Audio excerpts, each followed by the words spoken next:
K Sekar Babu அவருடைய மகளுடைய திருமணம், ஒரு வாகனம் ஓட்டுநர், அவங்களுக்கும் ஒரு காதல், அதில் வீட்டில் வந்து ஒத்துக்கலை. ஸோ அதுக்கப்புறம் அவங்க வீட்டில் இருந்து வெளியேறி சம்மந்தப்பட்ட காதலோட திருமணத்தை செஞ்சுக்கிறாங்க. இந்த திருமணத்தை செய்து வைத்தவர் ஆம்ஸ்டாங் தான் செஞ்சு வச்சாப்புல. ஆனால் எனக்கு ஒரு 10 ஐடிஸ் எழுதுன வச்சுட்டு அண்ணன் ரஞ்சித் அவர்கள் அந்த 10 ஐடிஸ் எழுதுனதுனால ஒட்டுமொத்த திமுகவுமே இந்த நேரேஷனை செட் பண்ணுது, கட்சியினுடைய நிலைப்பாடு இதுதான் அப்படின்னு அன்னைக்கு மேடை போட்டு பேசும்பொழுது ஒட்டுமொத்த தமிழ்நாட்டில் உள்ள தமிழ் மீடியாக்கள் அனைத்துமே அதை ரெக்கார்ட் பண்ணி ஒளிபரப்புனாங்க. ரஞ்சித் அவர்கள் உண்மையிலேயே ஆம்ஸ்டாங் அவர்கள் மீது தனக்கு ஒரு பிரியம் உண்டு, அன்பு உண்டு, அவர் வந்து ஒரு தலைவர், மக்களுடைய தலைவர் அப்படின்னு உண்மையிலேயே அந்த புரிதல்ல அந்த ஈர்ப்புல தான் ரஞ்சித் அவர்கள் பேசி இருந்தால் இவன் மேல வழக்கு பதிவு பண்ணும்.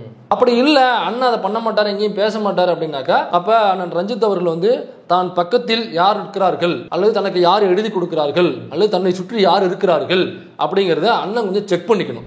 கே சேகர் பாபு அவர்களுடைய மகள் காதலி அந்த பையன் ஷெட்யூல்டு காஸ்ட் சமூகத்தை சார்ந்தவர் கிடையாது. இது பல பேருக்கு தெரியாது, ஊர் முழுக்க அதை நம்பிக்கிட்டு இருக்கு. அவங்க ஒரு வன்னியர் சமூகத்தை சார்ந்த பையன். இப்ப செல்வ பிறந்தவங்க மேட்டில் வரும். இப்ப இந்த கொலையில இவரும் சம்பந்தப்பட்டிருக்காரு அப்படின்னு சொல்றாப்ல. இவரும் சம்பந்தப்பட்டிருக்காருனாக்கா ஆதாரம் என்னங்கிறது சொல்லு.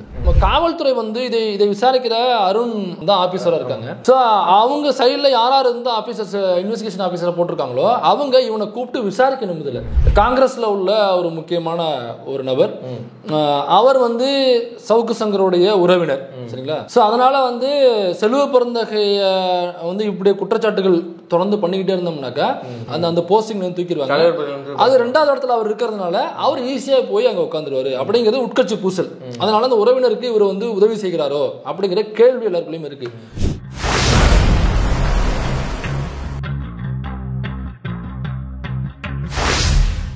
வணக்கம் யூடியூப் ரூட்டர்ஸ், நான் பாட்டர். மிக சமீபத்தில் சவுக்கு சங்கர் ஒரு இன்டர்வியூவில் தோழர் ஆம்ஸ்டாங்குடைய கொலைக்கும் செல்வ பிறந்தகை அவர்களுக்கும் அமைச்சர் கே சேகர் பாபு அவர்களுக்கும் தொடர்பு இருக்கிறது. எதனால் அப்படின்னா, அமைச்சர் சேகர் பாபுனுடைய மகளின் காதல் திருமணத்தை முன்னின்று நடத்தி வைத்தவர் தோழர் ஆம்ஸ்டாங் தான். அந்த முன்பகையின் காரணமாக தான் அவர் வந்து கொலை செய்யப்பட்டிருக்கிறார் அப்படின்னும், தொடர்ந்து அவர் தமிழ்நாட்டிலே மிகவும் பிரபலமான கட்ட பஞ்சாயத்துக்காரர், தமிழ்நாட்டில் எங்கே கட்ட பஞ்சாயத்து நடந்தாலும் அதை நடத்தி வைக்கின்ற ஒரு ரவுடியாக தோழர் ஆம்ஸ்டாங் இருந்தார் அப்படின்னும் பல முன்னுக்கு பின் முரணான கருத்துக்களை அந்த இன்டர்வியூவில் பதிவு பண்ணியிருக்கிறாரு. தொடர்ந்து செல்வ பிறந்தகை அவர்களை குறிவைத்து அவர் பல்வேறு விஷயங்கள் செய்து கொண்டிருப்பது எல்லாருக்கும் தெரியும். அது எதனால் அப்படின்னா, அவருக்கு மிகவும் நெருக்கமான காங்கிரஸ் தலைவர் ஒருத்தருக்கு இதன் மூலம் அரசியல் ஆதாயம் இருக்கிறது அப்படின்னு சொல்கிறாங்க. இதை பற்றி மேலும் விரிவான தகவல்களை, அவர் என்னென்ன மாதிரியான வதந்திகளை, முன்னுக்கு பின் முரணான தகவல்களை அதில் பதிவு பண்ணியிருக்கார் அப்படிங்கிறத டிஸ்கஸ் பண்ணுறதுக்காக நம்மிடையே தோழர் மைனர் இணைந்திருக்கிறார். வணக்கம் சார். வணக்கம் பண்ணுறது அதுக்கு முன்னாடி ஆமாம் வெளியில் கொஞ்சம் வேலைகள் நடந்துகிட்டு இருக்கு, அதனால சவுண்டுகள் கொஞ்சம் முன்ன ஒருவேளை வந்து அட்ஜஸ்ட் பண்ணிங்க. இப்போ அந்த ஆடியோ கட்டு ஒன்று வைரலாக இருக்குது, அந்த மன்னிக்கணும் வீடியோ கட்டு ஒன்று வைரலாக இருக்குது. அந்த வீடியோவில் வழக்கமாக சவுக்கு சங்கர் அவருடைய சேனலில் உட்காந்து சக அரசியல் விமர்சகருடன் உட்காந்து பேசும் பொழுது, அந்த அரசியல் ஞானிகளுடன் உட்காந்து பேசும் பொழுது, அந்த அரசியல் பகுப்பாய்வுடன் உட்காந்து பகுப்பாய்வு செய்யும் பொழுது ஒரு தகவலை சொல்றாரு. சிட்டிங் எம்எல்ஏ யாரு, முன்னாள் எம்எல்ஏ யாரு, எம்எல்ஏ கேண்டிடேட் யாரு அப்படிங்கிற எந்தவித அறிவுமே இல்லாம பேசக்கூடிய அரசியல் புலனாய்வுகள். அந்த அரசியல் புலனாய்வுல உட்காந்து பேசும்பொழுது அந்த வீடியோ 1 மாசத்துக்கு முன்னாடி அதை போஸ்ட் பண்ணிருக்காங்க. அந்த வீடியோவை, அந்த வீடியோனுடைய தொடக்கத்திலேயே இது வந்துருது. அந்த வீடியோனுடைய தம்ப்நெயிலேயே கே சேகர் பாபு அவர்களையும் செல்வ பிறந்தகை அவர்களையும் ஆம்ஸ்டாங் அவர்களையும் கனெக்ட் பண்ணி தான் அந்த தம்ப்நெயில் வச்சிருக்காங்க. இந்த தம்ப்நெயில் உள்ள வீடியோவில் தான் 1 மந்த்துக்கு முன்னாடி இந்த வீடியோ போஸ்ட் செய்யப்பட்டிருக்கு. அது சமீபத்தில் எனக்கு நேற்று மாலை தான் அந்த வீடியோவை நான் ஸ்க்ரோல் பண்ணிருக்கும் போது எதர்ச்சியாக வந்துச்சு. நான் ப்ளே பண்ணி பார்க்கும்பொழுது இந்த கண்டென்ட் பண்ணப்பட்டுச்சு. அதில் இந்த குறிப்பாக சவுக்கு சங்கரை பற்றி நம்ம பேசி ரொம்ப மாதங்கள் ஆகுதுன்னு நினைக்கிறேன். திரும்ப ஏன் இப்போ பேச வேண்டிய நிலைமைக்கு நம்ம தள்ளப்பட்டிருக்கோம் அப்படின்னாக்கா, அதில் ரொம்ப அப்பட்டமான ஒரு பொய்யை சொல்லியிருக்காப்புல. அவர் சொல்றது அப்பட்டமான பொய்ங்கிறது எனக்கு நேரடியாக தெரியும். ஏன்னா அவர் சொல்றது பூராமே பொய் தானே, அதில் இன்னும் குறிப்பிட்டு அப்படின்னு நீங்க கேட்க கூடும். ஆனா இந்த மேட்டர்ல நிறைய பொய்கள் இருக்குது. ஆமா, ஏன்னாக்கா சவுக்கு சங்கர் அவர்களை முதல்ல பொதுவெளியில சோசியல் மீடியால அப்பட்டமாக அவருடைய பொய்களை தோலுரித்து காமிச்சது யூடியூப் வீடியோஸ் ஆரம்பிச்சு வச்சது, அந்த புள்ளியை ஆரம்பிச்சு வச்சது நாம தான். அவருடைய அந்த கிரெடிபிலிட்டி இழக்கிறதுக்கு காரணமும் நாம தான். ஏன் அப்படின்னாக்கா, அவர் அப்பட்டமாக பொய்யில சொல்லும் பொழுது ஒரு கட்டத்தில் அந்த கள்ளக்குறிச்சி இஷ்யூவில் தான் நம்ம அடிக்க ஆரம்பிச்சது. அவர் எனக்கா கழுத்து வரைக்கும் கடன் அப்படின்னு சொல்லிட்டு, 2வது இறந்து போன மாணவியினுடைய மாண்பை சிதைக்கும் வகையில் அவர் பேசுனது ரொம்ப தவறான ஒரு செயல். 2வது அவங்க அம்மாவுடைய கேரக்டர் அசாசினேட் பண்ணது, இப்படி பல வேலைகளை செஞ்சார். ஸோ அதை பண்ணும்பொழுது என்ன, இறந்து போன ஒரு மாணவி, அதுவும் அண்டர் 18 அந்த பாப்பா, இறந்து போன சமூகத்தில் ஒட்டுமொத்த தமிழ்நாடுமே இருக்குது. அந்த பொண்ணை குறித்து அது கொலையா இல்லையான்னு விவாதிக்கிறது வேற. ஆனால் அதை தாண்டி இந்த வழக்கில் சம்மந்தம் இல்லாத, அந்த சம்பவத்தில் சம்மந்தம் இல்லாத அந்த பொண்ணை வந்து கேரக்டர் அசாசினேட் பண்ணுறது, மாண்பை சிதைக்கும் வகையில் பேசுறதுங்கிறது அப்போ உள்நோக்கம் வேற ஏதோ இருக்குது அப்படின்னு சொல்லி தான் நம்ம அந்த பாயிண்டில் அவரை எக்ஸ்போஸ் பண்ணுது ஒட்டுமொத்தமாக சோஷியல் மீடியாவில். ஸோ அதுக்கப்புறம் மக்களுக்கு கொஞ்சம் தெரிய ஆரம்பிச்சிருச்சு. அதில் தான் அவர் ட்ராபேக் ஆனார். அதுக்கப்புறம் நெட்ஃப்ளிக்ஸ் ஒரு மாதம் அவரை பேசுகிறதுக்கு கூப்பிடல. அப்புறம் எங்கேயோ ஹைட் ஆனார், யார்கிட்ட பணம் வாங்கினாரு என்ன நமக்கு தெரியாது. அதுக்கப்புறம் திரும்ப வரும்பொழுது இந்த கஞ்சா கேஸில் அவரை போய் மாட்டினார். அது வேறு, அது தனி வழக்கு. இப்போ திரும்ப நம்ம ஏன் வரோம்னாக்கா, அந்த PK சேகர்பாபு அவருடைய மகளுடைய திருமணம் அது ரொம்ப சர்ச்சைக்குரிய ஒரு திருமணமாக நடந்துச்சு. வீட்டில் அனுமதி கொடுக்கல, PK சேகர்பாபு வீட்டில் அனுமதி கொடுக்கல. அது ஒரு காதல் திருமணம். அந்த PK சேகர்பாபாவுடைய மகள் அவங்க காலேஜுக்கு கூட்டு வர்றது, அப்படியாக வேலை செய்த ஒரு வாகனம் ஓட்டுநர், அவங்களுக்கும் ஒரு காதல். அதில் வீட்டில் வந்து ஒத்துக்கலை. ஸோ அதுக்கப்புறம் அவங்க வீட்டில் வந்து வெளியில் வந்து ஒரு திருமணத்தை செஞ்சுக்கிறாங்க. அந்த சம்மந்தப்பட்ட காதலோட திருமணத்தை செஞ்சுக்கிறாங்க. இந்த திருமணத்தை செய்து வைத்தவர் ஆம்ஸ்ட்ராங் தான் செஞ்சு வச்சாப்புல. அதனால PK சேகர்பாபு அவர்களுக்கு பர்சனல் வெஞ்சன்ஸ் ஆம்ஸ்ட்ராங் மீது இருக்கு அப்படின்னு ஆம்ஸ்ட்ராங் அவருடைய கொலை வழக்கில் சேகர்பாபுவை இதன் மூலமாக உள்ள ஒன்று சேர்க்கிறாரு. சேகர்பாபு மற்றும் செல்வ பெருந்தகை ஆகிய இருவரையும் இணைக்கும் புள்ளி ஆம்ஸ்ட்ராங்கின் கொலை. ஆம்ஸ்ட்ராங் என்ற மனிதர் இருந்தவரை சென்னையில் அவரை மீறி யாரும் கட்டப்பட்டு பண்ண முடியாது. அதான் உண்மை. வட சென்னை, தமிழ்நாடு முழுக்க எங்க என்ன பிரச்சனை நடந்தாலும் ஆம்ஸ்ட்ராங் அணுகுவாங்க. அதுபோக சேகர்பாபு அவர்களுக்கு ஆம்ஸ்ட்ராங் அவர்கள் மீது தனிப்பட்ட முறையிலும் பகை உண்டு. அவரது மகள் திருமணம், அவங்க மகள் நிறைய இதுல நேர்காணல் கொடுத்திருக்காங்க, நீங்க பார்த்திருப்பீங்க.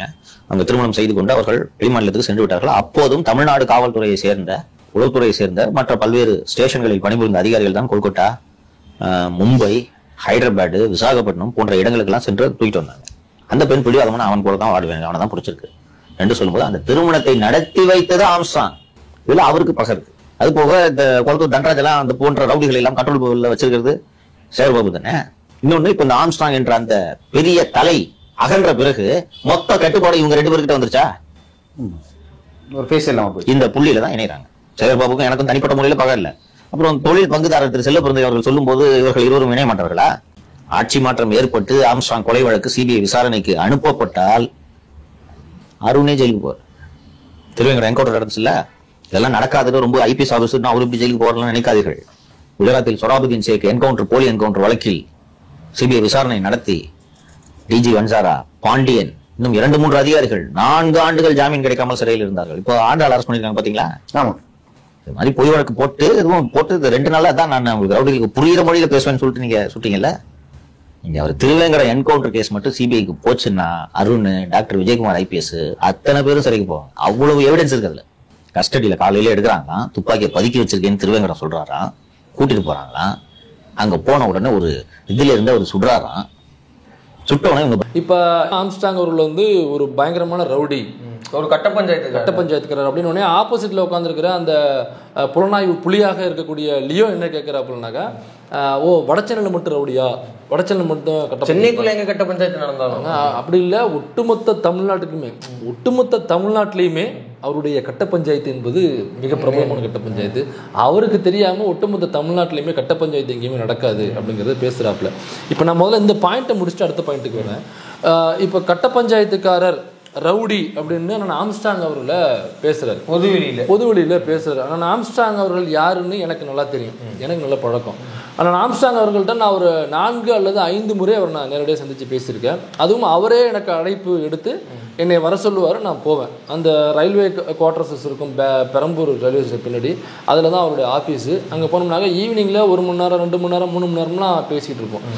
எப்போ போனாலுமே அவர் பேசுறது என்னன்னாங்க, இடஒதுக்கீடு குறித்து நான் எங்கேயாவது வீடியோ போட்டேனாக்கா அப்போ எனக்கு அழைப்பு வரும், கூப்பிட்டு இடஒதுக்கீடு குறித்து நல்லா பேசுகிறீங்க, இதை OBC மக்கள்கிட்ட கொண்டு போய் சேர்க்கணும் அப்படின்னு சொல்லி பேசுவார். அதுவும் நீங்கள் ஒரு OBCன்னு சொல்லி நிறைய சில இடங்களில் பேசுகிறீங்க, OBC கிட்ட இந்த கம்யூனிகேஷன் கொண்டு வரணும், ஏன்னாக்கா OBC மக்களுக்கு தான் பெரும்பாலும் இடஒதுக்கீடு பற்றின புரிதலே இல்லை அப்படின்னு சொல்லி அதை ஒட்டியே வேறு ஏதாவது புத்தகங்கள் கொடுப்பாரு. OBCயினுடைய ஜாதி பட்டியல்கள் புக் இருக்கும், அந்த புக்கை எடுத்து கொடுப்பாரு, இதை குறித்து நிறைய பேசுங்க அப்படின்னு சொல்லுவார்.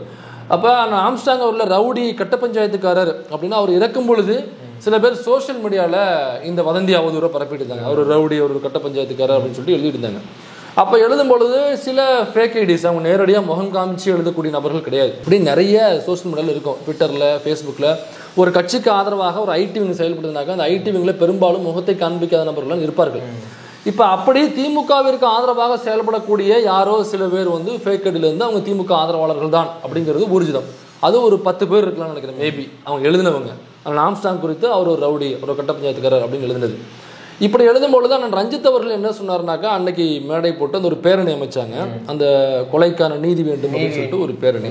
அந்த பேரணி முடிவில் அதில் கூட நான் திரும்ப அவர்களுக்கு அழைப்பு கொடுக்கல, அது ஏகப்பட்ட சர்ச்சையாச்சு. அதை விட்டு நம்ம ஒரு வீடியோ போட்டிருக்கோம்.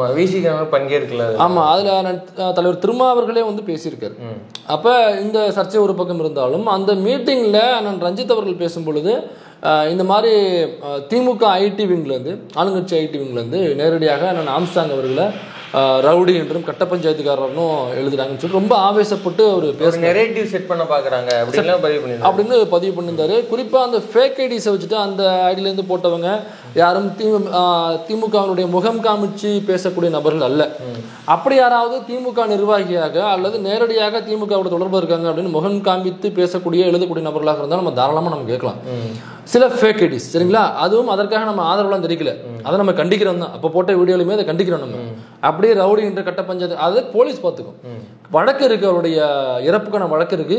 அது அவர் ரவுடியா, கட்ட பஞ்சாயத்துக்காரரா, அல்லது சமூக நீதிக்காக போராடியவரா, அல்லது ஒடுக்கப்பட்ட மக்கள் பக்கம் நின்று குரல் கொடுத்தாரா அப்படிங்கிறது அந்த வழக்கில் என்னன்னு தெரிய வந்துடும். அது வேறு.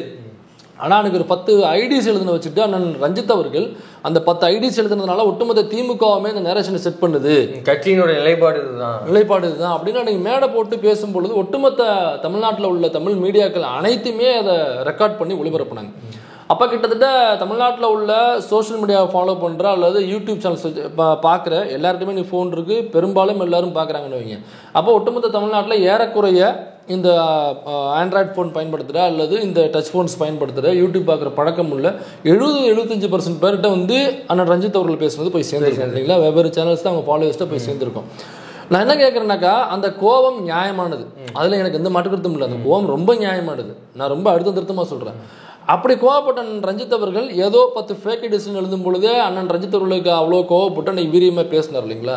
இன்னைக்கு நேரடியாக இந்த சவுக்கு சங்கர் என்கிற நபர், இவர் வந்து தமிழ்நாட்டில் பெரிதும் அடியப்பட்ட ஒரு இன்ஃப்ளூயன்சர், அதில் எந்த மாற்று கருத்தும் இல்லை. இப்போ அவர் ஒரு 10 ஃபேக் ஐடிஸ் போடுறாங்கனாக்கா அவங்க ஃபாலோவர்ஸ் செக் பண்ணிங்கனாக்கா ஒரு 500, 1000, 2000, 3000, 7000 இவ்வளோ தான் அந்த ஃபாலோவர்ஸ் இருக்கும். இப்போ அதில் எத்தனை பேருக்கு போய் சேர்ந்துருக்கும் அந்த ட்வீட்ஸ் அப்படின்னு பார்த்தீங்கன்னாக்கா, பெரும்பாலும் எனக்கு தெரிஞ்சு அதிகபட்சமாக எல்லாரும் ஒட்டுமொத்தமாக சேர்த்தாலுமே ஒரு 20,000-30,000 பேர். நான் சொல்ல ரொம்ப அதிகபட்சமாக வச்சுக்கிட்டா ஒரு 30,000 பேர்கிட்ட போய் சேர்ந்துருக்கும். இல்லை ஒரு 50,000 பேரோட வச்சுக்கோங்க, ரொம்ப அதிகபட்சமாக. அதுக்கே அண்ணன் ரஞ்சித் அவர்கள் வந்து அவ்வளவு கண்டித்து பேசுகிறாரு. பேசணும் தான், பேசக்கூடாதுன்னு நம்ம சொல்லவே இல்லை. ஆனால் சவுக்கு சங்கர் என்கிற நபர் இன்றைய அளவில் அதிமுகவினுடைய பினாமி. அவர் சொல்ல போனால் அதிமுக வந்து அடைகாக்கிற ஒரு கோழி குஞ்சாக இருக்கிறார். அந்த அடைகாக்கிற பெட்டை கோழி யாருன்னாக்கா அதிமுக. ஒட்டுமொத்த அதிமுகவுமே இன்னைக்கு சவுக்கு சங்கர் கையில் தான் இருக்கு. சோசியல் மீடியாவில் பேசுறதா இருக்கட்டும், ஒட்டுமொத்தமாக முட்டு கொடுக்குறது சவுக்கு சங்கர் தான். அதிமுகவின் அறிவிக்கப்படாத ஒரு செய்தி தொடர்பாளர், அதிமுகவின் அறிவிக்கப்படாத ஒரு ஐடி செல் தலைவர். அவர் கூடிய விரைவில் அறிவிக்க போறாங்கன்னு நினைக்கிறேன். அதுக்கான வேலைகளையும் பார்த்துட்டு இருக்காரு. அப்ப அதிமுகவிற்கு ஒண்ணுனாக்கா ஓடி வந்து முட்டு கொடுக்கக்கூடிய ஒரு நபராக அறியப்படுறாரு. அவர் கஞ்சா கேஸ்ல சிக்கும் பொழுதாக இருக்கட்டும், அல்லது பெண் காவலர்களே ஆபாசமாக பேசி சிக்கின வழக்குகளாக இருக்கட்டும், அல்லது முக்குளத்தூர் கம்யூனிட்டியை வந்து ஒட்டுமொத்தமாக முக்குளத்தூர் கம்யூனிட்டியில் உள்ளவங்களாம் திருட்டு பசங்க, அவங்களுக்கு வந்து படிப்பறிவு கிடையாது, இவர் காட்டு மிராண்டிங்க, இதுக்கு இப்போ ட்ரௌசருக்கு மேலே கையிலேயே வேட்டியை கட்டிக்கிட்டு எங்கேயாவது குடிச்சிட்டு வேட்டி திதி தெரிய உடல் உறுப்புகள் தெரிய எங்கேயாவது ரோட்டில் படுத்து கிடப்பாங்க என்று பேசியதற்காகவும் வழக்கு வாங்கியதாக இருக்கட்டும். இப்படி வாங்கின எல்லா வழக்குக்குமே யார் வந்து ஜாமீனுக்காகவோ அல்லது ஆஜராகினது முழுக்க பார்த்தீங்கன்னாக்கா அதிமுகவினுடைய அட்வொகேட் விங்கில் உள்ள முக்கியமான நபர்கள் தான் சவுக்கு சங்கருக்காக வந்து ஆஜராகி அவர் வெளியில் எடுத்தது முழுக்க அவங்க. இன்னைக்கு ஒரு ஒரு ஒரு இன்ஃப்ளூயன்சர், அவ்வளோதான் அவர், சரிங்களா. இல்லை, ஈவன் நம்மளுமே அதை பதிவு பண்ணியிருக்கோம். கீழமை நீதிமன்றத்திலிருந்து அவர் வந்து உச்சநீதிமன்றம் போன வரைக்குமே கூட அதிமுகவினுடைய யார் எடப்பாடியினுடைய அந்த சின்ன விவகாரத்தை எந்த வக்கீல் டீல் பண்ணாரோ அந்த பர்சனல் வக்கீல் தான் அவருக்காக போய் உச்சநீதிமன்றத்தில் ஆஜராகி வாதாடினார். ஆமாம், அப்படிதான் ஆஜராகினார். இப்போ இன்னைக்கு ஒரு ஒரு சாதாரண இன்ஃப்ளூயன்சர் அவர். ஆனால் அவர் ஒரு இனோவா கார் வச்சிருக்காரு. நம்ம அவருடைய வீடியோக்களில் பார்த்து சொல்கிறது, வீடியோக்கள் இல்லாமல் அவருக்கு 2-3 கார் இருக்குங்கிறா நம்ம பார்க்கல, நம்ம ஊர்ஜிதப்படுத்துகிறோம், அதை விட்டுலாம். வீடியோக்களில் பார்க்கும்பொழுது அவர் காரை விட்டு இறங்கி வர்றது, போகிறது, எங்கே போனாலும் காரில் போகிறோம், ஒரு இனோவா காரை பயன்படுத்துகிறாரு. அது அவருக்கு சொந்தமான கார் நான் நினைக்கிறேன். அதை விட சொந்தமாக பில்டிங் இருக்குது, அவர் கூட கோ ஆர்டிஸ்டாக உட்காந்து பேசுகிற மாலதிங்கிறவங்க அவங்க சேனல் இருக்காங்க, அதனால பேரை பயன்படுத்தணும்னு நினைக்கிறேன். அப்படியே கூட ஒர்க் பண்ணுறாங்க அப்படிங்கிறதுக்காகவே அவருக்கு வந்து 5 கோடி ரூபா மதிப்புள்ள ஒரு இண்டிவிஜுவல் வீடு எங்கனாக்கா டி நகரில் வாங்கி கொடுத்துருக்காங்க. இவ்வளவோ ஒரு இன்ஃப்ளூயன்ஸருக்கு சாதாரணமாக யூடியூப் சேனல் வச்சிருக்கவனுக்கு எப்படி வரும்? நமக்கு தெரியாத என்ன வருமானம் வரும்ட்டு. அப்போ இதெல்லாம் எங்கேருந்து வருது? இவர் திமுகவை திட்டுறாரு, திமுக காரன் வாங்கி கொடுக்க வாய்ப்பு இல்லை. அப்போ விசிகாவை திட்டுறாரு, விசிகா காரன் வாங்கி கொடுக்க வாய்ப்பு இல்லை. காங்கிரஸ் திட்டுறாரு, கம்யூனிஸ்ட் திட்டுறாரு, இவங்க யாருமே வாங்கி கொடுக்க வாய்ப்பு இல்லை. அப்போ யாரை திட்டலைனாங்க அதிமுக காரனை திட்டல, பிஜேபி காரனை திட்டல.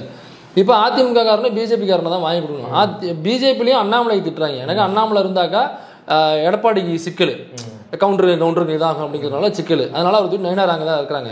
ஸோ அதனால யார் வாங்கி கொடுத்துருப்பாங்க? அதிமுகவுடைய பின்னணியில் தான் முழுக்க இருக்காரு அப்படிங்கிறது வெளிப்படையாக எல்லாருக்குமே தெரியும். அப்போ அப்படி இருக்கக்கூடிய ஒரு நபர் இப்படி ஒரு வீடியோ போடுறாரு. யாரு? நம்ம அண்ணன் ஆம்ஸ்டாங் அவர்கள் ரவுடி, கட்ட பஞ்சாயத்துக்காரர் அப்படின்னு சொல்லி ஓப்பனாக வெளிப்படையாக பேசுகிறாப்புல. இப்போ அண்ணன் ரஞ்சித் அவர்களுக்கு கோவம் வரணும்ல. ஏன்னாக்கா அன்னைக்கு ஒரு அதிகபட்சமாக ஒரு 50,000 பேருக்கு போய் சேரக்கூடிய ட்வீட்ஸுகளுக்கு அவ்வளோ கோவம் வந்து நடக்குனாக்கா அந்த வீடியோ இருக்குல்ல, கிட்டத்தட்ட 3 லட்சம் பேருக்கு யூடியூப்ல உள்ள வீடியோஸ் மட்டுமே வியூஸாக போயிருக்கு, போய் சேர்ந்துருக்கு 3 லட்சம் பேருக்கு. இது இல்லாமல் இந்த கட்டு வீடியோஸ் நான் பார்த்தது ஃபேஸ்புக்கில் எத்தனை பேருக்கு வியூஸ் போயிருக்கும், அதை எடுத்து எத்தனை பேர் ஷேர் பண்ணியிருப்பாங்க. இந்த கட்டு வீடியோஸ் ட்விட்டரில் எவ்வளோ பேருக்கு போய் சேர்ந்துருக்கும், அல்லது இன்ஸ்டாவில் அந்த கட்டு வீடியோஸ் எத்தனை பேருக்கு போய் சேர்ந்துன்னு பார்த்தோம்னாக்கா ஒட்டுமொத்தமாக எனக்கு தெரிஞ்சு ஒரு 1 மில்லியன் வியூஸ் ஒட்டுமொத்தமாக சேகரிச்சோம்னாக்கா 1 மில்லியனாவது குறைந்தபட்சம் வரும் இந்த இன்ஃப்ளூயன்ஸருக்கு. அப்போ 1 மில்லியன்னாக்கா 10 லட்சம் பேருக்கு கொண்டு போய் சேர்த்துருக்காப்புல. ஒரு 50,000 பேருக்கு அதிகபட்சமாக நான் சொல்கிற நம்பருக்கு அண்ணனுக்கு அவ்வளோ நேரேஷன் செட் பண்ணுறாங்க அப்படின்னு கோவம் வருதுனாக்கா நியாயம் இருக்குதுல்ல. அந்த கோவத்தை நான் வந்து என்டார்ஸ் பண்ணுறேன், நானும் அதை என்டார்ஸ் பண்ணுறேன். ஆனால் 10 லட்சம் பேருக்கு கொண்டு போய் சேர்த்துருக்கானே இந்த அதிமுகவுடைய நேரடி நிர்வாகி, அறிவிக்கப்படாத நிர்வாகி, அவருடைய எல்லா வழக்குக்கும் பெண்களை ஆபாசம் பேசுகிற வழக்குலேருந்து, கஞ்சா குடிச்ச வழக்குலேருந்து, வேற ஒரு கம்யூனிட்டியை வந்து தவறாக பேசுகிற வழக்குலேருந்து எல்லா வழக்குக்கும் போய் நின்று யாருனாக்கா அதிமுகவை சேர்ந்து அட்வொகேட் விங்ஸாக நிற்கிறாங்க. வேற எந்த கட்சியிலேருந்துமே அட்வொகேட் இவங்க போய் அங்கே நிற்கலையே. அப்போ அப்படி இருக்கும் பொழுது அப்போ நேரடியாக அதிமுக தானே இவரை பேச சொல்லி ஆளருக்கு இருக்கணும். அப்போ பாருங்க, அதிமுக காரவங்க நம்ம அண்ணன் ஆம்ஸ்டாங் அவர்களை ரவுடி என்றும் கட்ட பஞ்சாயத்துக்காரன் என்றும் இந்த ஆள் பேசியிருக்கான்னு சொல்லிட்டு அன்னைக்கு வந்து அண்ணன் ரஞ்சித் அவர்கள் மட்டும் இல்லை, ஒட்டுமொத்தமாக அண்ணன் ரஞ்சித் அவர்களுடைய ஃபேன்ஸ் கிளப்பாக இருக்கக்கூடியவங்க, ரஞ்சித் அவர்களுடைய நீலம் ஃபவுண்டேஷனில் இருக்கக்கூடியவங்க, இவங்க எல்லாருமே ட்விட்டரில், ஃபேஸ்புக்கில், இன்ஸ்டாவில் எல்லாத்துலேயும் திமுகவிற்கு எதிராக பதிவுகளை போட்டாங்க. அதை நான் வரவேற்கிறேன் உண்மையிலேயே. ஏன்னாக்கா அப்படி ஒருத்தவங்க பேசும்பொழுது 10 ஐடியாக்களாக இருந்தாலுமே சரி, அது திமுக ஆதரவாளர்கள்னாக்கா ஏன்னாக்கா ட்விட்டரில் எனக்கு அப்படி தான் இயங்க முடியும், பேரு காமிக்காமல் முகம் காமிக்காமல் தான் இயங்குவாங்க.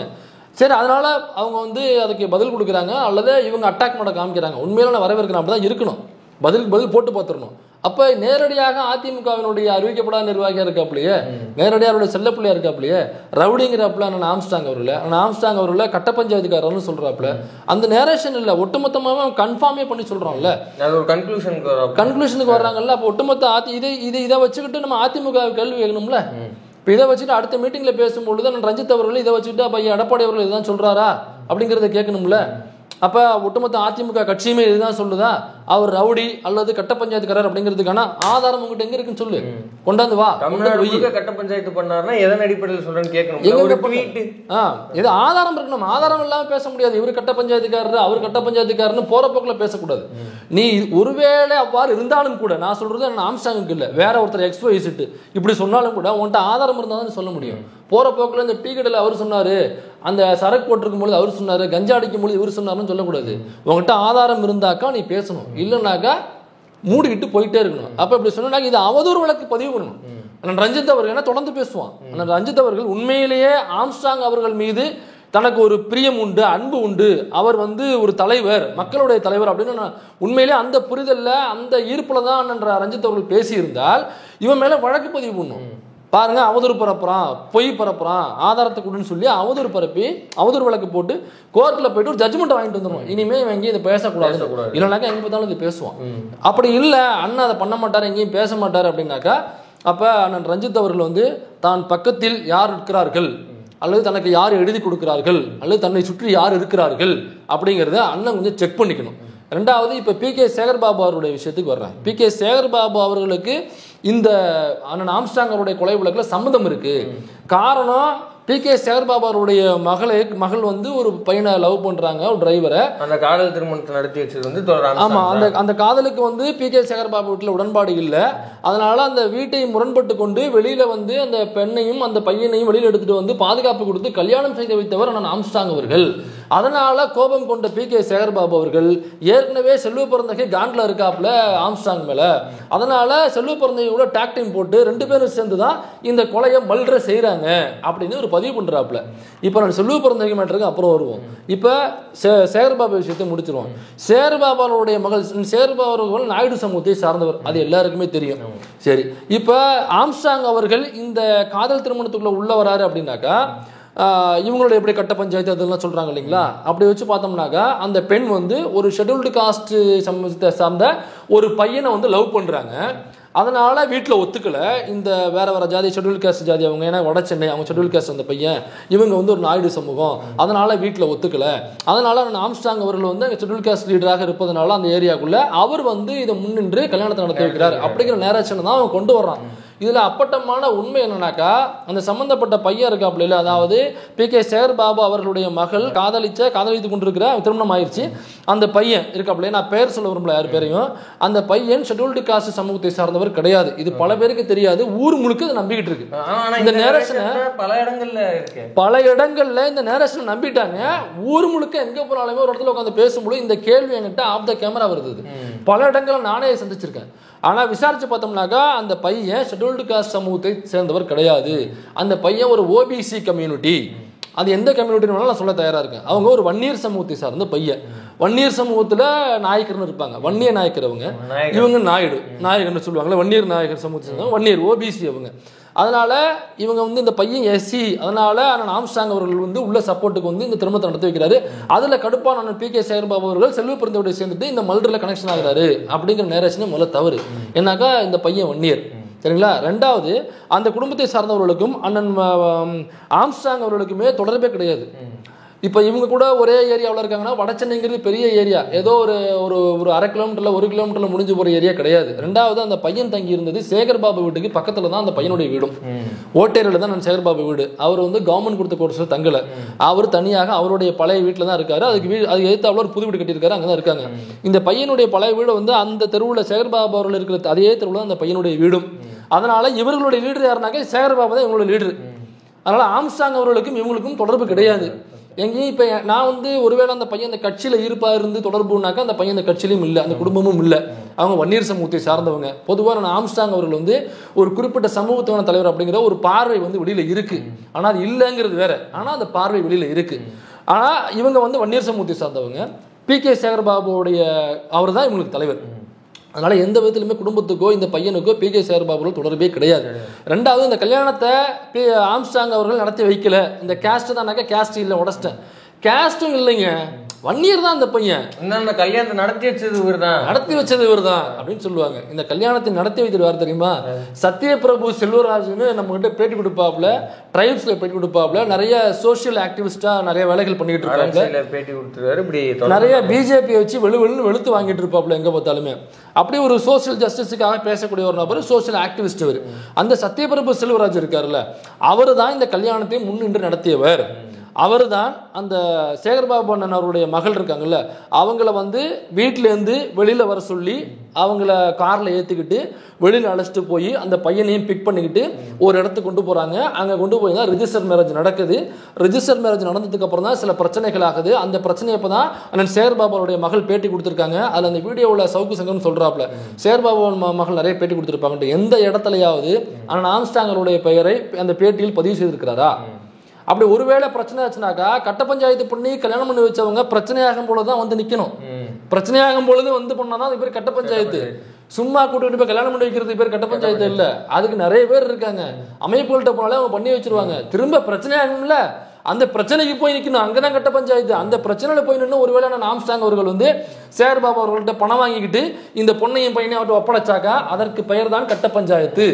கட்ட பஞ்சாயத்து பண்றவங்க அதுதான் பண்ணுவாங்க. அப்ப அந்த லாஜிக் படி பார்த்தாலுமே இல்ல, கட்ட பஞ்சாயத்து பண்றவங்க என்ன பண்ணுவாங்கனாக்கா, அங்க பஞ்சாயத்து பேசி அந்த பஞ்சாயத்துல நீதியை வாங்கி கொடுக்குறாங்கனாக்கா அதுக்கு பேர் கட்ட பஞ்சாயத்து கிடையாது. நீதியை வாங்கி கொடுக்குறாங்க பாதிக்கப்பட்டவங்க பக்கம் அப்படின்னாக்க அதுக்கு பேர் கட்ட பஞ்சாயத்து கிடையாது. கட்ட பஞ்சாயத்து என்பது பஞ்சாயத்தாக உள்ள போவாங்க, பணக்காரன் ஒருத்தவங்க ஆப்போசிட் சைடு அப்படின்னாக்கா பாதிக்கப்பட்டவங்க பக்கம் நின்று நான் உங்களுக்கு வேலை பார்த்துறேன்னு சொல்லிட்டு உள்ள போயிட்டு ஆப்போசிட்ல பாதிப்பை ஏற்படுத்தினால அவங்ககிட்ட காசை வாங்கிட்டு பொண்ணையும் பையனை அவன்கிட்ட பிடிச்சிருவாங்க. இதுதான் கட்ட பஞ்சாயத்து. இப்ப கட்ட பஞ்சாயத்துக்காரர்னாக்கா அவர் உள்ளுக்குள்ள இதுதானே பண்ணிருக்கணும். சேர்பவங்கள்ட்ட இல்லாத காசை வாங்கிட்டு டீலிங் பேசிட்டு 2 பேரும் அவங்கள்ட்ட படைச்சிருக்கணும். அது நடக்கலையே. அதுல எனக்கா அந்த பிரச்சனை எப்பயும் கூட இருந்தது யாருனாக்கா சத்யபிரபு செல்வராஜ். அந்த கேஸ் அப்ப இருந்தது. அந்த பையனை வந்து அந்த ஒரு புட்டப் கேஸ் போட்டாங்க போலீஸை வச்சு. அது அப்புறம் உள்ள போனாப்புல, அப்புறம் உடனடியாக வெளில வந்துட்டாப்புல. பெயில் எடுத்து வெளியில மாலை போட்டு அந்த பையனை வரவேற்று அங்கேயே கேக்கு வெட்டி பையனையும் பொண்ணையும் திரும்ப சேர்த்து வச்சது இது எல்லாமே சத்யபிரபு செல்வராஜ் பண்ணது. இதுல வந்து அண்ணன் ஆம்ஸ்ட்ராங் அவர்களுக்கு சம்மந்தமே கிடையாது. அது அந்த பெற்றோர்கள் வந்து அந்த நேரத்தில் பண்ண ஒரு எதிர்ப்பு இருக்கு இல்லையா, இப்போ அவங்க ஒண்ணுமில்லை, இப்போ சமரசம் ஆயிட்டாங்க. இப்போ ஒண்ணுமேல சமரசம் ஆயிட்டாங்க. அவங்களுக்குள்ள சமரசம் ஆயிட்டாங்க. அதனால இந்த கல்யாணம் வந்து எங்க இவ்வளவு சொல்றா அப்படின்னா ஆம்ஸ்ட்ராங் அவர்கள் தான் நடத்தி வச்சாருனாக்கா அந்த திருமணம் எங்க நடந்துச்சு அப்படிங்கறத அவங்க சொல்லிருக்கணும்.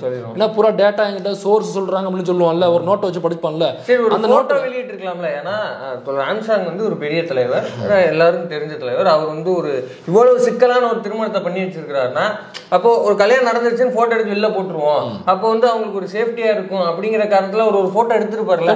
கண்டிப்பா திருமணம் நடத்தி எடுத்துருப்பாருல. அப்ப அந்த போட்டோவே காட்டியிருக்கணும்ல. ஆனா சத்யபிரபு செல்வராஜ் நடத்தி வச்ச திருமணத்துடைய போட்டோ சம்மண்ட் இருக்கு சரிங்களா. அப்புறம் அந்த பிரச்சனை நடந்தப்ப திரும்ப வெளில கூட்டு வந்தப்ப கேக் வெட்டினது அது எல்லாமே போஸ்டே போட்டிருக்காரு. அவருடைய ஃபேஸ்புக்ல போஸ்டாவே இருக்கு. நம்ம அதிலே போய் நம்ம பார்த்து ஃபேஸ்புக் ஸ்க்ரால் பண்ணாலே அதெல்லாம் இருக்கு. அப்ப ஆனால் ஆம்ஸ்ட்ராங் அவர்களுக்கும் இந்த சேகர் பாபாவுடைய மகள் திருமணத்திற்கும் எந்த ஒரு சம்பந்தமும் துளி அளவு கூட கிடையாது. 0.00001% கூட சம்பந்தம் கிடையாது. முழுக்க சம்பந்தப்பட்டவர் சத்யபிரபு செல்வராஜ் என்கிற அந்த சோசியல் ஆக்டிவிஸ்ட் அவருடைய தலைமையில தான் நடந்துச்சு.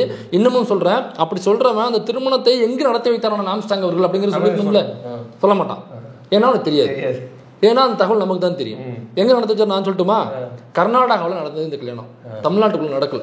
பொண்ணை கூட்டிட்டு கர்நாடகா போயிட்டாப்ல. கர்நாடகா போயிட்டு அங்க இங்க உள்ள ஆதார் கார்டை நீக்கிட்டு அங்க போயிட்டாங்க. போயிட்டு அங்க புது ஆதார் கார்டு அங்க தனியா வீடு எடுத்து அங்க தங்கி அங்க புது ஆதார் கார்டை எடுத்து அந்த ஆதார் கார்டை வச்சு கர்நாடகாவில் ரிஜிஸ்டர் மேரேஜ் நடந்துச்சு. இந்த செய்தியை ஒன்றும் இல்லை, சேகர் பாபுனோட மகள் பிரச்சனைன்னு கூகுள் பண்ணாலே அவங்களுடைய முதல் செய்தி அவங்க அழுதுகிட்டே பேசுகிற ஒரு முதல் செய்தி ஒன்று இருக்கும். அது கர்நாடகா போலீஸ் தான் பின்னாடி நிற்பாங்க. கர்நாடகாவிலிருந்து அமைச்சரின் மகள்னே செய்தியே வரும். அப்போ இவன் ஒரு இன்டர்வியூவோ ஒரு செய்தியோ பொதுமையில் பேசுகிறான்னா எந்த வித ஃபேக்ட் செக்கும் பண்ணாமல் வாய்க்கு வந்ததை வாங்கி எடுக்கிறதா சவுக் சங்கருடைய வேலை. ஸோ இந்த வழக்கை பொறுத்த வரைக்கும் சொன்ன விஷயம் டோட்டலாக பொய்யான தகவல். இதுதான் நடந்தது, ஆக்சுவலாக நடந்தது தான். இது எப்படி அப்பட்டமாக ஆம்ஸ்ட்ராங் அவர்களுடைய ஆம்ஸ்ட்ராங் அவர்கள் கல்யாணத்தை முன்னே நடத்தி வச்சாரு, அதனால இவருக்கு அப்போ ஒரு நேரேஷன் செட் பண்ணுறது. இதை வச்சு எப்படி புள்ளிகளை கனெக்ட் பண்ணலாம், 2 பேரும் ஒரே ஏரியா. அப்போ இப்படி சொன்னோம்னாக்கா மக்களை வந்து ஈஸியாக மண்டைகள் விடலாம், பிரெயின் வாஷ் பண்ணலாம். மக்கள் முட்டாள்கள். ஈஸியாக அப்படி சொன்னோம்னா கதையை கேட்கக்கூடியவர்கள் மக்கள். எப்போவுமே தூங்குறது கூட ஒரு பாட்டு கதை சொன்னாதான் பிள்ளைங்க சுவாரஸ்யமான ஒரு கதை சொல்றப்ப நல்லா இருக்கும். இப்போ பாடத்திட்டத்தில் கூட கதை சொல்லி பாடம் சொல்ற டீச்சர்ஸ்னு புதுசாக நிறைய வீடியோக்கள் வரும். அதை நோக்கின நகர்வுகள்னு எஜுகேஷன் சிஸ்டம் நகர்த்தலாமான்னு சொல்லி யோசிச்சுட்டு இருக்காங்க. அப்படியே மனுஷன் வந்து கதை கேட்டு பழகணும். அதனால இந்த மாதிரி கதைகள் கேட்கும் பொழுது ஒரு இந்த கனெக்டிங் த டாட்ஸ் அந்த கதைகள் இருந்துச்சுன்னாக்கா ஆமாலன்ட்டு போயிடுவாங்க. செக் பண்றதுக்கு மக்களுக்கு நேரம் இருக்காது. இது எந்த இடத்துல செல்வ பிறந்தகை ஏன் உள்ள வராரு, அவர் உள்ள இழுப்பதற்கான தேவை என்ன வருது? இப்ப இதனாலதான் இதுதான் சேகர் பாபு அவர்களுக்கும் ஆம்ஸ்ட்ராங்குடைய கொலை வழக்கில் இவர் தொடர்பு அப்படின்னு சொல்ல வரோம். அப்ப இது இல்லைங்கிறத நான் சொல்லிட்டேன். இதை கட் பண்ணி தூக்கி போட்டுடலாம். இப்ப செல்வ பிறந்தகை மட்டும் வரும். இப்ப இந்த கொலையில இவரும் சம்பந்தப்பட்டிருக்காரு அப்படின்னு சொல்றாப்ல. இப்ப இவரும் சம்பந்தப்பட்டிருக்காருனாக்கா ஆதாரம் என்னங்கிறது சொல்லு. சும்மா திரும்பவும் கனெக்டிங் த பாயிண்ட்ஸுக்கு ஒரு ஆதாரம் என்னன்னு சொல்லி இதே மாதிரி ஒரு ஆம்ஸ்ட்ராங் அவர்களுடைய ஏதோ ஒரு வழக்கு அல்லது இவரு கல்யாணத்தை நடத்தி வைக்க போனாரு, அது செல்வ பிறந்தகைக்கு பிடிக்கல அப்படின்னு ஏதோ ஒரு கதையை சொல்லு. அந்த கதையை நான் பிரேக் பண்றேன். நீ அதுல இப்படி சொல்லிப்பாரு. சேகர் பாபு அவர்களுடைய மகள் திருமணத்துல வந்து செல்வ பிறந்தகை அவர்களுக்கு வந்து உடன்பாடு இருந்தது. ஏன்னா ஒரு காதல் திருமணத்தை நீங்க எப்படி எதிர்க்கலாம் அப்படின்னு அவருக்கு ஒரு வந்து உடன்பாடு இருந்தது. ஸோ அதனால வந்து அப்படி ஏதாவது ஒன்று புதுசாக. ஆமா, இப்ப அதுல ஒரு கதை சொன்னேன். அந்த கதையை நான் ஆராய்ச்சி பார்க்கும்பொழுது நேரடியாக தெரியும் சத்யபிரபு செல்வராஜ்னு. அதனால ஈஸியா அப்புறம் தகவலை சேகரிச்சு இதெல்லாம் வச்சு நம்ம உடைச்சாச்சு. அதே மாதிரி இதுக்கு ஒரு கதையை சொல்லுன்றாங்க. அது கதையை கதையவா சொன்ன, இது கதையை சொல்லலையே. ஒண்ணுமே சொல்லாம செல்வ பிறந்தவங்க இவருக்கும் ஆப்பரண்ட், அதனால அவர் போட்டு தள்ளிட்டாரு அப்படின்னாக்க இல்ல. இதை இப்ப காவல்துறை வந்து இதை விசாரிக்கிற அருண் தான் ஆபீசரா இருக்காங்க. ஸோ அவங்க சைடில் யார் இருந்தால் ஆஃபீஸர்ஸ் இன்வெஸ்டிகேஷன் ஆஃபீஸரை போட்டிருக்காங்களோ அவங்க இவனை கூப்பிட்டு விசாரிக்கணும். இதில் போகிற போக்கில் எல்லாத்தையும் சொல்லிட்டு போகக்கூடாது. ஏன்னா ஒரு சமூகம் சார்ந்த விஷயம், ஒரு லீடராக இருந்தவர் நான் ஆம்ஸ்ட்ராங்கரோட அவருடைய கொலை வழக்கு அது ரொம்ப சர்ச்சையாச்சு. ஏகப்பட்ட ரஞ்சித் அவர்கள் எல்லாருமே களத்தில் இறங்கி கேள்வி எழுப்பினாங்க. எல்லாருமே அதுக்கான நீதி வேணும்னு சொல்லி கேட்டாங்க. அப்படி இருக்கும் பொழுது போகிற போக்கில் ஒருத்தன் சொல்கிறானாக்கா அதை ரஞ்சித் அவர்கள் ஃபாலோ பண்ணணும். நீளம் இதை ஃபாலோ பண்ணும். இதை கொடுத்து இந்த பாருங்க ஒருத்தன் பேசியிருக்கான், இந்த வீடியோவை கொடுங்க இன்வெஸ்டிகேஷன் ஆஃபீஸருக்கு, இதை பேச சொல்லுங்க, இவன்கிட்ட விசாரிக்க சொல்லுங்க, ஊர் முழுக்க அவன் பேசிக்கிட்டு இருக்கான், இது என்னங்கிற விசாரிக்க சொல்லுங்க. விசாரிச்சு உண்மையிலேயே இவங்கள்ட்ட தொடர்புனாக்கா தண்டனை கொடுக்க சொல்லுங்க, இதை பேசுங்க மேடல்னு சொல்லிட்டு கொடுக்கணும். அப்படி இல்லைன்னாக்கா ரஞ்சித் அவர்கள் அப்போ ஒரு உணர்ச்சி வசப்பட்டு பேசிட்டு அப்புறம் அதை கடந்து வேற சினிமாக்களுக்கு நகர்ந்துடுறாரோ அல்லது பக்கத்தில் இருக்கிறவங்க யாராவது அவங்களுடைய நேரேஷனுக்கு அதாவது திமுகவை மட்டும் குறிவைக்க வேண்டும் என்கிறவர்கள் பக்கத்தில் இருந்து கொண்டு அதற்கு சாதகமாக ஏதாவது வரும்பொழுது அதை மட்டும் பேசுங்கள் அப்படின்னு சொல்றாங்களா அப்படிங்கிற சந்தேகம் நமக்கு எழுது. அதை நான் ரஞ்சித் அவர்களும் தெளிவுபடுத்தணும். இதுல ஏன் செல்வ பிறந்தகையை இதுக்குள்ள கனெக்ட் பண்ணணும் அப்படின்னாக்கா இந்த இன்வெஸ்டிகேஷன் முடியட்டும். இன்வெஸ்டிகேஷன் முடிஞ்சதுக்கு அப்புறம் இதுல உண்மையிலேயே செல்வ பிறந்தகை தொடர்பு இருக்குன்னாக்கா தாராளமாக தண்டிக்கப்பட்டோம். நம்ம என்ன வேணாங்க போறோம், யார் தவறு செய்தாலுமே தண்டிக்கப்பட வேண்டியவர்கள் தான், யாரும் முட்டு கொடுக்க வேண்டிய அவசியம் நமக்கு இல்லை. ஆனால் இவர் ஏன் நேரேஷனை செட் பண்ணுறா நமக்கு ஒரு டவுட் வருதுனாக்கா செல்வ பிறந்தகை அவர்கள் இதில் மட்டும் கலெக்ட் பண்ணல, அப்புறம் அதில் ஏதோ லஞ்சம் வாங்கினாரு, இந்த தூய்மை பணியாளர்களுடைய கான்ட்ராக்ட் அவர்கிட்ட இருக்கு, அதில் தொடர்ந்து செல்வ பிறந்தகை அவர்களை காரணம் சமீபத்தில் கூட தூய்மை பணியாளர்களுக்கு வழங்க வேண்டிய அந்த சிறப்பு திட்டத்தில் அவர் நிறைய முறைகேடு பண்ணியிருக்காரு, அவருக்கு சார்ந்துள்ள ஆட்களாக போடுறது அப்படின்னு அதுக்கு வேற பேசிட்டு இருந்தாப்புல. ஆமாம், சமீபத்தில் சிபிஐ என்கொயரி வேணும்னு சொல்லிட்டு சவுக்கு சங்கர் கோர்ட்டுக்கு போயிருந்தாப்புல. அதுக்குன்னா ஒரு ஸ்பெஷல் ஒரு ஸ்கீம் ஒன்று, அந்த ஸ்கீம் என்னன்னாக்கா தூய்மை பணியாளர்களுக்கான அவங்க மாற்று வேலை தேடி போகிறதுக்கு அல்லது அந்த வேலை செய்வதற்கு ஸ்பெஷல் எக்யூப்மெண்ட்ஸ் நவீனமாக உள்ள எக்யூப்மெண்ட்ஸ் வாங்குறது, இப்படி அந்த ஸ்கீம் அது செல்வ பிறந்தகை பயங்கரமாக அதில் ஸ்கேம் பண்ணுறாரு. அவருக்கு தெரிஞ்சவங்க, அவருக்கு சொந்தக்காரவங்க அல்லது ரொம்ப நெருங்கி பழகினவங்க அவங்களுக்காக பார்த்து கொடுக்குறாரே தவிர அதற்கு தகுதியானவங்கள்னு சூஸ் பண்ணி கொடுக்கல, அதில் பயங்கர ஸ்கேம் நடக்குது அப்படின்னு அவர் சொல்லி அதை சிபிஐ என்கொயரி பண்ணணும்னு சொல்லிட்டு போகிறாப்புல. நீதிமன்றம் என்ன சொல்லுதுனாக்கா, தம்பி அதெல்லாம் முதல்ல பயனடைறவங்க யாருன்னு வரட்டு லிஸ்ட்டு வந்ததுக்கு அப்புறம் இது உண்மையா இல்லையாங்கிறது அப்புறம் பார்த்துக்கலாம். நீ சொன்ன உடனே சிபிஐ என்கொயரிலாம் போட முடியாது, நீ வழக்கமாக தான் தூக்கிட்டு ஓடுன்னு சொல்லி விரட்டி விட்டுருச்சு. அப்போ இந்த சிபிஐ என்கொயரி வேணும்னு சொல்லிட்டு போனார்ல அது நியூஸ் ஆகும், அது எல்லாம் உட்காந்து பேட்டி கொடுப்பாப்புல. திரும்ப நீதிமன்றம் புறமண்டல் அடிச்சு விரட்டி விட்டுச்சுல, அதை திரும்ப ப்ரெஸ் மீட்டில் ப்ரெஸ் யாரும் கேட்க மாட்டாங்க. போன தடவை போனீங்க நீதிமன்றம் சொல்லிச்சு அப்படிங்கிற கேள்வியை கேட்டாக்கா அவன் பதில் சொல்லுவான், பிரஸ்காரங்களும் அந்த கேள்வி யாரும் கேட்க மாட்டாங்க. அப்ப என்னன்னாக்கா செல்வ பிறந்தகை மேல சிபிஐ என்கொயரி வேண்டும், சவுக்கு சங்கர் அதிரடி, அதுல ஒரு சுவாரஸ்யம் இருக்கு. ஸோ அது காடா போகும். அப்ப செல்வ பிறந்தகை ஊழல் பண்ணிட்டார் போல் இருக்கு, பயங்கரமா ஊழல் பண்ணிட்டாரு பாருங்க, இன்னும் சிபிஐ வழக்கு திருப்பி போவாப்ல அவரு. அடுத்த நிமிஷம் அதை நெக்லெக்ட் பண்ணிட்டு புறமட்டில் அடிச்சு விரட்டி விட்டுருவாங்க நீதிமன்றம். அப்பதான் விரட்டி விட்டு தடவை. அப்ப இவரு செல்வ பிறந்தகைக்கு எதிராக கொண்டு போற ஒண்ணுமே நீதிமன்றம் சொன்னாங்க இதான் சொல்லி விரட்டி விடுது. அப்போ உண்மையிலே தவறு பண்ணியிருக்காரு இல்லையாங்கிறது நீதிமன்றம் சொல்றதான். விசாரணை முடியட்டும், அவங்க மேலே அப்பாயின்மெண்ட் பண்ணட்டும், அதுக்கப்புறம் நீங்க சொல்றது உண்மையா இல்லையாங்கிறது அதுல தெரிய வந்துடும். நீதிமன்றமே சொல்லுது பயனாளர்கள் சரியான நபர்களுக்கு போய் சேருதாங்கிறத பாருங்க, அப்படி இல்லைன்னா அதை பத்தி பேசுவோம். ஆனா சிபிஐ என்கொயரி எல்லாம் கொடுக்க முடியாது, அது லோக்கலாக பார்த்துக்கலாம், அப்படி எல்லாம் சிபிஐ கொடுக்க முடியாது, அவசியம் இல்லை அப்படின்ட்டு விரட்டி விடுது. அப்ப செல்வ பிறந்தகை ஏன் தொடர்ந்து குறிவைக்கப்படுகிறார் அப்படிங்கிறது நம்ம கேள்வி. அதுதான் நம்ம கேள்வி. இல்ல பொதுவில் என்ன சொல்றாங்கன்னாக்கா, காங்கிரஸ்ல உள்ள ஒரு முக்கியமான ஒரு நபர், அவர் சவுக்கு சங்கருடைய உறவினர், சரிங்களா? ஸோ அதனால் செல்வ பிறந்தகையை இப்படியே குற்றச்சாட்டுகள் தொடர்ந்து பண்ணிக்கிட்டே இருந்தோம்னாக்கா அவரை வேலையிலேருந்து தூக்கிடுவாங்க, அந்த போஸ்டிங்லேருந்து தூக்கிடுவாங்க. அது ரெண்டாவது இடத்துல அவர் இருக்கிறதுனால அவர் ஈஸியாக போய் அங்கே உட்காந்துருவாரு அப்படிங்கிறது உட்கட்சி பூசல். அதனால அந்த உறவினருக்கு இவர் உதவி செய்கிறாரோ அப்படிங்கிற கேள்வி எல்லாருக்குள்ளேயும் இருக்கு. அது இருந்துச்சுனாக்கா நமக்கு எந்த பிரச்சனையும் இல்லது, ஏன்னாக்கா அது அவங்களுடைய பிரச்சனை, நான் செல்வ பிறந்தகை பிரச்சனை அல்லது அந்த சவுக்கு சங்கரோட உறவினர் பிரச்சனை, அவர் வரலாமா வேண்டாமாங்கிறது வேற. ஆனால் இதற்காக நான் என்ன சொல்றேன்னாக்கா, இந்த சண்டைக்குள்ள நான் போகல, இது பொது வெளியில சொல்றது, இது இருக்குதா இல்லையோ அது காங்கிரஸ் கட்சி சம்பந்தப்பட்டது. நீங்க என்னமோ பண்ணீங்க, அவங்க சம்பந்தப்பட்ட பிரச்சனை, யார் வேணாலும் வரட்டும், யார் தவறு செஞ்சாலும் நம்ம பேச போறோம், அவ்வளவுதான். நல்லது பண்ணாக்கா பாராட்ட போறோம். அல்லது செல்வ பிறந்தகை விட அடுத்ததாக சவுக்கு சங்கரோட உறவினர் வந்தாருனாக்கா அவர் செல்வ பிறந்தகை விட அதிகமாக செயல்படுறாரு சமூகத்துல, அவருடைய பார்வை இதை விட நல்லா இருக்குனாக்கா நம்ம அவரை வரவேற்க போறோம், அவ்வளவுதான். எனக்கு இவருக்கும் அவருக்கும் சப்போர்ட் பண்ணிட்டு எனக்கு ஒன்றும் காசு தர போறதில்ல, யாரும் எனக்கு யாரும் ஜோர் போட போறது இல்லை. இப்ப நான் என்ன கேட்கறேன்னாக்கா, இவரை இந்த இடத்த கொண்டாட வைக்கிறதுக்கு நீங்க செல்வ பிறந்தகை என்ன பேசிங்க, இந்த ஸ்கேம் பண்ணீங்க, அதற்காக அந்த ஒரு காதல் திருமணம் பண்ணாங்கல்ல அவங்களை நீங்க திரும்ப உள்ள கொண்டாந்து வச்சுக்கிட்டு அந்த காதல் திருமணத்தினால ஒரு இண்டிவிஜுவல் பகன்னு நேரேஷன் செட் பண்ணிக்கிட்டு இதுல இதனாலதான் இவர் சம்பந்தப்பட்டிருக்காரு உள்ள எடுத்துறது இருக்குல்ல, இந்த திருமணத்தை வச்சுக்கிட்டு அந்த சம்பந்தப்பட்ட பெண் இருக்காங்கல்ல அந்த சம்மந்தப்பட்ட பையன் அவங்க 2 பேரும் என்ன சொல்றாங்கன்னாக்கா, நான் திரும்ப திரும்ப இதை எத்தனை தடவை எக்ஸ்பிளைன் பண்றேன்னு சொல்லிட்டு ஒரு யூடியூப் சேனலுக்கு அந்த பையன் பேட்டியே கொடுத்துருக்கான். ஆடியோ பேட்டி கொடுத்துருக்கான், கால் ரெக்கார்டில் பேட்டி கொடுத்துருக்கான் அந்த சேனலுக்கு, ஒரு குறிப்பிட்ட சேனலுக்கு. அதில் எங்க கல்யாணத்தை நடத்தி வச்சது இவர் தான், சத்யபிரபு செல்வராஜ் நடத்தி வச்சது. இதுக்கும் ஆம்ஸ்ட்ராங் சம்மந்தமே இல்லை. சொல்ல போனோம்னாக்கா எங்களுக்கு தொடர்பே கிடையாது அவரு. அப்படி இருக்கும்போது நான் எப்படி அங்கே போவேன், எதுக்கு திரும்ப திரும்ப இந்த பொய்யை பரப்பிட்டு இருக்கீங்கன்னு சொல்லிட்டு ஏற்கனவே ஒரு யூடியூப் சேனலுக்கு அந்த பையன் பேட்டியே கொடுத்துருக்கான். அப்போ அவனுக்கு நீங்கள் திரும்ப திரும்ப இதை பேசும்பொழுது இப்போதான் ஓரளவுக்கு சமரசமாகி வர்றாங்க.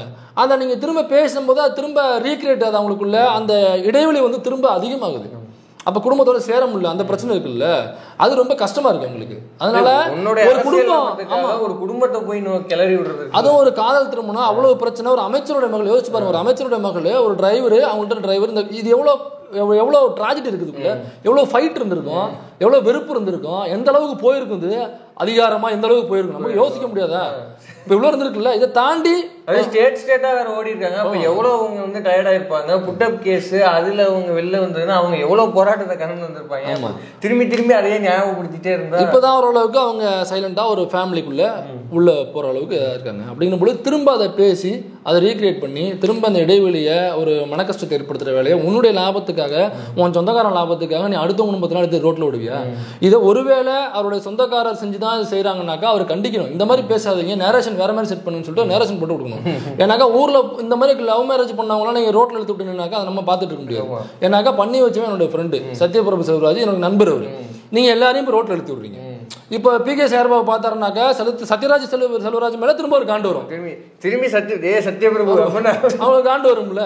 திரும்ப அந்த கல்யாணம் பண்ண அந்த பையன் மீது ஒரு காண்டு வரும். இதெல்லாம் வரும்ல, எங்கேயாவது ஏதாவது ஒரு இடத்துல பஸ்ட் ஆகலாம். அது வேண்டாம் அப்படின்னு நான் சொல்றேன், அவ்வளவுதான். இது மட்டும் கிடையாது. இப்போ உன்னுடைய அரசியலாப்பத்துக்காக உன் சொந்தக்காரன் அந்த பதவியில் உட்கார வைக்கிறதுக்கு நீ என்ன வேணா கேம்பெயின் பண்ணலாம். அவரோட ஒரு பெரிய தீரர், அவரோட ஒரு ரொம்ப சூப்பரா வந்து நிர்வகிப்பாருன்னா அப்படி எது வேணா பண்ணலாம். ஒரு இறந்து போன ஒரு தலைவரை கொண்டு வந்து பொது மேடையில் வச்சு, ஒரு ஒடுக்கப்பட்ட தலைவரை கொண்டு வந்து பொது மேடையில் வச்சு அவர் பெரிய கட்ட பஞ்சாயத்துக்காரரு, அவர் நினைச்சாருன்னா தமிழ்நாட்டில் எல்லா இடத்துலையும் கட்ட பஞ்சாயத்து பண்ணுவாரு, அவர் ஒரு பெரிய ரவுடி அப்படின்னு முத்திர குத்தர் இருக்குல்ல. இது ரொம்ப அசிங்கமா இருக்குது, இதையும் செய்யக்கூடாது. இதை முதல்ல தமிழ்நாடு BSP கண்டிக்கணும். இதை முதல்ல, ஏன்னா வந்து ஒரு சாதாரண நாள் கிடையாது. இவர் மேல வந்து ஒரு காவல்துறை ஒரு வழக்கு பதிவு பண்ணா கூட தமிழ்நாட்டோட எதிர்கட்சி தலைவர் ஓடி வராரு, அறிக்கை விடுறாரு. அவரு நிறைய மேடைகள்ல பேசுறாரு. எதிர்கட்சி தலைவர் எடப்பாடி பழனிசாமி பாருங்க, சவுக்கு சங்கரன்கிற பத்திரிகையாளர், அவர் எழுதுறதுக்காக தமிழ்நாட்டுல வந்து ஊடக சுதந்திரம் இல்ல. எப்படிங்க சொல்றீங்க? சவுக்கு சங்கர்னு ஒரு மிகப்பெரிய பத்திரிகையாளர் அவர் வந்து இந்த அரசால ஒடுக்கப்படுகிறார் அப்படின்னு ஒரு எதிர்கட்சி தலைவர் பேசுறாரு. அவர் மீதி தமிழ்நாட்டின் உரிமைக்காக பேசுறாரா, சொந்த கட்சிக்காரனை கூட அவ்வளவு வரைஞ்சுக்கிட்டு பேசிப்பாடாங்க தெரியல. அன்னைக்கு அண்ணன் ஆம்ஸ்ட்ராங் அவர்கள் இறந்த அன்னைக்கு, டே எங்க அண்ணன்டா அப்படின்னு பதிவு போட்ட அந்த பேனாக்கள்லாம் எங்க போச்சுன்னு தெரியல. அவங்க வந்து பாட்டு பாடுறதுல பிஸியா இருப்பாங்க. பாட்டு பாடுறது இவ்வளவு நடக்குது, இதே எடுத்து பதிவு போடல. தலைவர் திரும்ப வந்து மரணம் நடத்துறாரு இன்னைக்கு திருச்சியில. அது வந்து பாருங்கள், ஹெலிகாப்டர் கூட்டுறாங்க, இதுதான் இதுக்கு தான் போனீங்க. அதுல அந்த பூ தூவுறதுக்கு மறுப்பு அப்படின்னு ஒரு செய்தி இருந்திருக்கு. அதுக்கு போய் பாஞ்சு தலைவர் அப்படி கடிச்சு வைக்கிறாங்க, நீங்க பூ தூவ கூடாதான் செய்யக்கூடாது. அவங்க காசை அவங்க பூ தூவுறாங்க, இல்லை ஹெலிகாப்டர்ல சும்மா கூட இறக்கி ஏத்துறாங்க, அது அவங்க பிரச்சனை. உங்களுக்கு என்ன? இப்ப ஒரு தலைவரை, அதுவும் நீங்க வந்து கொண்டு போய் பிரச்சாரம் பண்ற அந்த கட்சியினுடைய தலைவர் அவர் வந்து ஒரு வந்து கட்ட பஞ்சாயத்துக்காரரு ரவுடின்னு சொல்லிட்டு இருக்கான். அது உங்களுக்கு மிகவும் நெருக்கமான சர்க்கிள் வேற. அது பாட்டுல டான்ஸ்ல பிஸியா இருப்பாங்க. அப்ப எதற்காக இந்த மௌனம், இந்த மௌனத்துக்கு பின்னாடி என்ன இருக்குங்கிறத மக்கள் தெரிஞ்சுக்கிறோம்.